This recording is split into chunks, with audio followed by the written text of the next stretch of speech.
رمضان شریف آ رہا ہے، استقبال رمضان کے لیے ہم نے دروازے بھی لگانے ہیں، ٹوٹیاں بھی لگانی ہیں، بہت سارے کام رہتے ہیں۔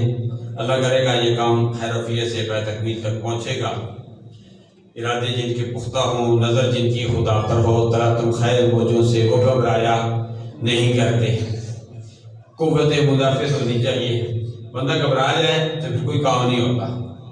گھبرایا نہیں تو انسان قوت مدافعت تو پھر انسان گرم نہیں ٹھنڈے پانی سے بھی وضو کر لیتا ہے۔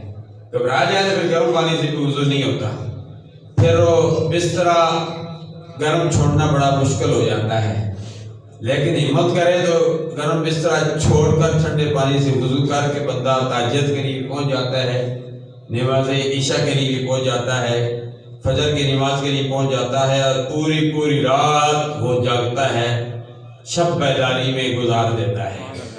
جیسے کہ الحمدللہ والعزیز ابھی جو رات گزری وہ شب بیداری میں آپ حضرات نے گزاری، اور پھر آج کا روزہ بھی رکھا، جو کل کا دن گزرا اس کا روزہ بھی رکھا۔ اللہ تبارک و تعالی